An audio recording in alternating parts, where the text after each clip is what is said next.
మన మర్రి golden diamonds లో మీరు కొనే ఆభరణాలపై నో జీఎస్టీ, కేవలం 1% నుండి 11% వరకు మాత్రమే గల VA, ఆపై జీరో మేకింగ్ ఛార్జెస్, ఇంకా నో జీఎస్టీ. మర్రి గోల్డెన్ డైమండ్స్. పాక్ ISI మద్దతుదారులతో మంతనాలు జరుపుతూ అరెస్ట్ అయిన జాయిద్ ఖాన్ అలియాస్ ఆదిలా ఖాన్ కేసులో పోలీసులు లోతుగా దర్యాప్తు చేస్తున్నారు. ఇతడితో చుట్టుపక్కల వారికి ఉన్న సంబంధాలపై ఆరా తీస్తున్నారు. మేడ్చల్లోని ముబారక్ రెస్టారెంట్లో పనిచేస్తున్న జాయిద్ ఖాన్ కు విద్రోహ శక్తులతో సంబంధాలున్నట్టు గుర్తించిన మేడ్చల్ పోలీసులు అతడిని అరెస్టు చేసి రిమాండ్కు తరలించారు.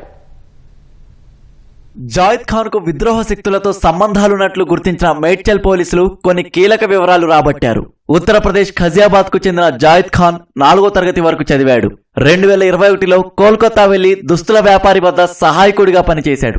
3 ఏళ్ల తర్వాత తిరిగి ఖజియాబాద్ చేరి రోహిత్ బ్యాగ్ హౌస్ లో పనిచేశాడు. హైదరాబాద్ లోని ముబారక్ రెస్టారెంట్ లో సూపర్వైజర్ గా పనిచేస్తున్న ఇతడి బంధువు ఫైజాన్ సూచనతో ఈ ఏడాది ఫిబ్రవరిలో అదే రెస్టారెంట్ లో నెలకు 15,000 జీతంతో సర్వర్ గా చేరాడు. ఫేస్బుక్, ఇన్స్టాగ్రామ్, స్నాప్చాట్లలో ఎక్కువగా వ్యూస్ వచ్చేందుకు బొమ్మ తుపాకులు ప్రదర్శిస్తూ రీల్స్ రూపొందించి పోస్ట్ చేసేవాడు. ఈ ఏడాది జనవరి, ఫిబ్రవరిలో అసలైన తుపాకుల కోసం గూగుల్, ఇన్స్టాగ్రామ్ లో వెతికాడు. తుపాకులు సరఫరా చేసే మధ్యప్రదేశ్ కు చెందిన వ్యక్తి ఫోన్ నెంబర్ తెలుసుకుని అతడిని సంప్రదించాడు. ఫిబ్రవరిలో అతడు తన వద్ద ఉన్న దేశీయ పిస్తోల ఫోటోలు పంపాడని పోలీసులు తెలిపారు. ఆయుధాల పట్ల ఇష్టంతో ఇన్స్టాగ్రామ్ లో అబిద్ జాట్, రానా హుస్సేన్ ఫాలో అయ్యాడు. ఆ ఇద్దరికి పాకిస్తాన్ గ్యాంగ్ తో సంబంధాలున్నట్లు జాయిద్ ఖాన్ గ్రహించినట్లు పోలీసులు వెల్లడించారు.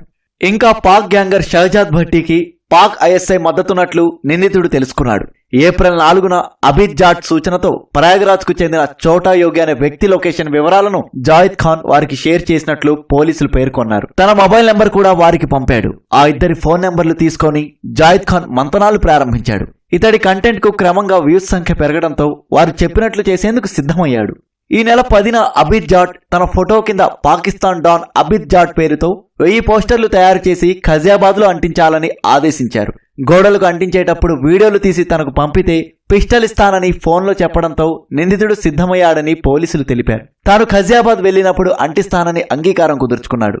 ఈ నెల 20న రానా హుస్సేన్ నుంచి ఇతడికి యూపీ సీఎం యోగి ఆదిత్యనాథ్ వ్యక్తిగత సహాయకుడి మొబైల్ నెంబర్ ఇవ్వాలని ఆదేశం వచ్చింది.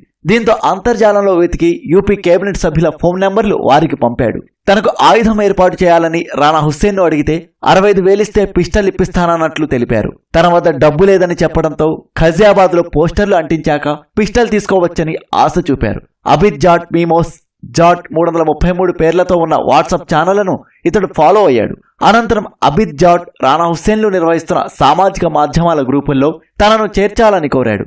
ఇస్లాం కోసం పోరాడేందుకు తనకు తుపాకీ కావాలని పదే పదే కోరాడని పోలీసులు పేర్కొన్నారు. అటునుంచి వచ్చిన ఆదేశాలతో యూపీతో పాటు దేశవ్యాప్తంగా పలువురు ప్రజాప్రతినిధుల ఫోన్ నెంబర్లు సేకరించి పాకిస్తాన్ ISI కు చేరవేసినట్లు పోలీసుల దర్యాప్తులో నిర్ధారించారు.